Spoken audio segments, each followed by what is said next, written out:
сургуульд анх ажилласнаас эхлээд ярьчих. Хичээл заагаал явж ивэл ер нь гоё дөө тэгэл.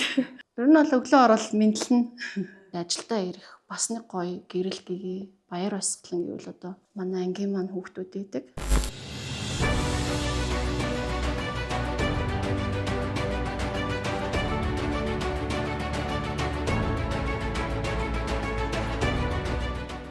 Сайн бацхан уу, намайг Зондын Саран Туяа гэдэг.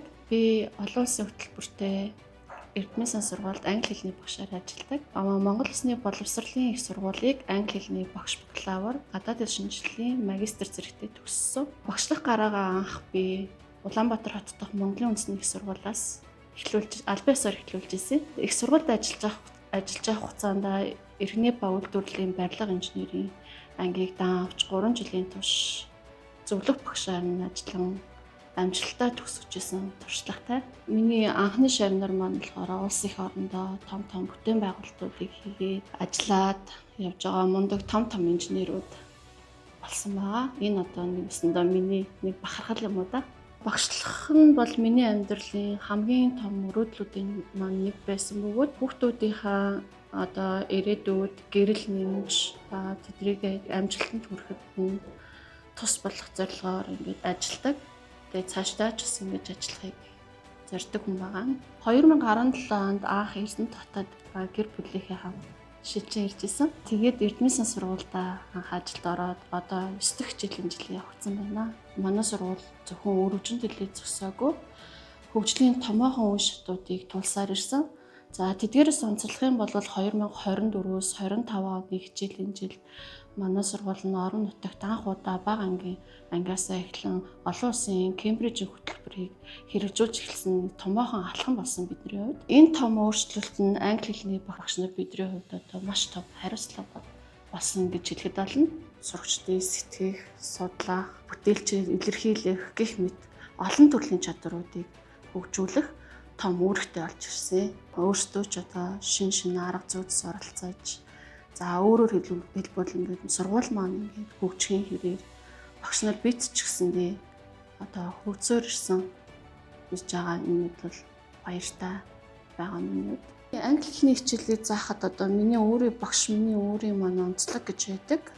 Тэр нь болохоор хүүхдүүд ерөөсөө ингээд багш загнажих болов, намайг зэмлэх болов гэж одоо ингээд айж эмээхгүйгээр одоо нэг ёсондоо ямар ч айдасгүй үедээ л хүүхд ер нь бүтээлчээр сэтгэж чөлөөтөө ярьж чөлөөтөө ингээд суралцаж чаддаг гэж боддог би.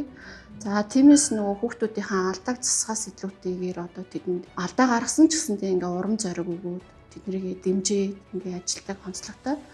Тэгээд ерөнхийдөө миний итгэдэг нэг зүйл юу юм бэ гэхлээр ерөнхийдөө айдасгүй орчинд л жинхэнэ суралцах үйл явц эхэлдэг гэж би боддог. Ерөнхийдөө Кембрижийн хөтөлбөр гэдэг маань олон улсад одоо хүлээн зөвшөөрөгдсөн. Тэгээ хүүхдүүд маань одоо ингээд чөлөөтөө сурах, сэтгэх, дүн шинжилгээ хийх, бүтээлчээр суралцах юм боломжийг олгодог хөтөлбөр байгаа.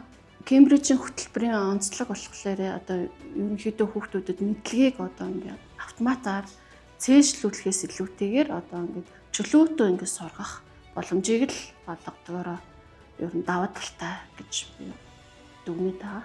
Ерөнхийдөө бол манай сургуулийн хүүхдүүдийн хувьд англиар бол унган хэл шиг ярьдаг хүүхдүүд маш их байгаа. Тодорхой хэмжээгээр Кембрижийн хөтөлбөрийг хэрэгжүүлснээрээ ерөөсөө л албан шаардлагаар л англи хэл сурах тийм бүрэн орчин төслийг бүрдүүлчихэд байгаа. Хятад хэлийг хүртэл манай хятадын их сургуульд төгссөн мэргэжилтэн багш нар маань англи хэл дээр зааж байна.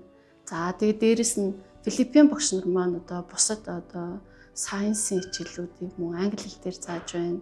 За дээрэс нь ингээд англи хэлний хичээл гэл ингээд ерөөсөө л албан шаардлагаар хөгж сурахаас өөр аргагүй 100% орчин төслийг юм манай сургууль бүрдүүлсэн л гэж бодож байгаа. За би анх нөгөө их сургуульд ажиллаж исэн гэж хэлж исэн. За дөнгөж сургуулаа төгсч ирээд жохон охин их сургуулийн том оюутан залуучуудад хичээл зааж исэн. За дараа нь Эрдэнэт хотод ирээд Эрдэнэ сан сургуульд ажиллахад шууд л ерөөсөө 2 дугаар ангийн хүүхдүүдэд хичээл заах үүрэг даалгавар оногдчихсэн.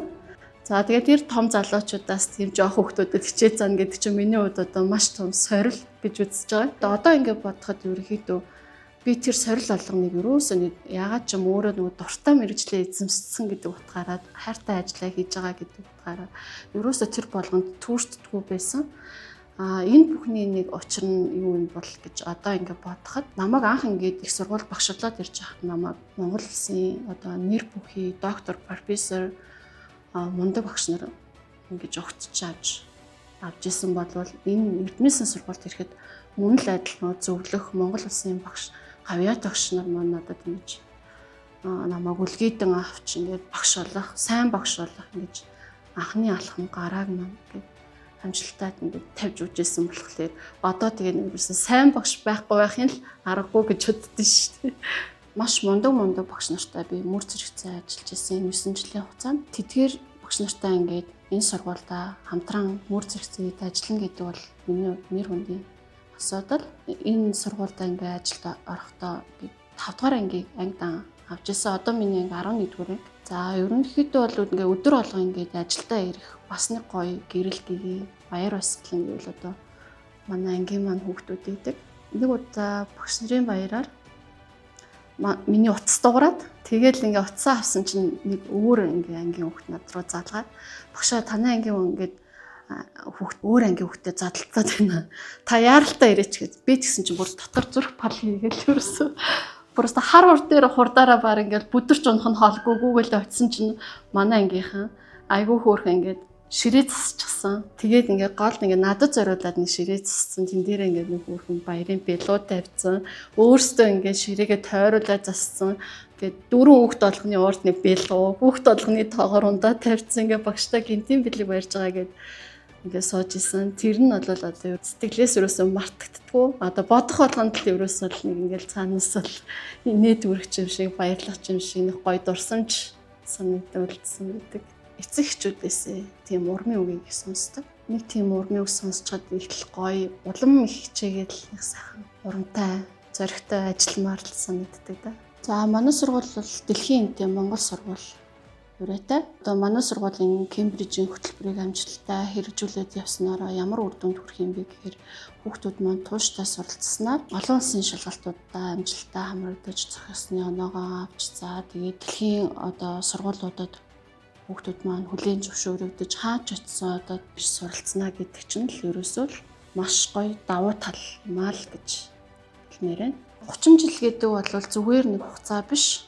За миний бодлоор бол 30 жилийн хугацаанд манай сургууль маань мэдлэг түгээж, мөрөөдөл ургуулж, мянган хүүхдийн ирээдүйг гэрэлтүүлсэн бахархалт түүхэн он жилүүд байсан гэж би боддог. Эрдмээр авгалсан Эрдмийн сургуулийн эрхэм хүндэт үе үеийн багш нар, төгсөгчд, сурагчид, эцэг эхчүүд та бүхэндээ түүхт 30 жилийн ойн халуун мэндийг өргөн зөвшөөрье.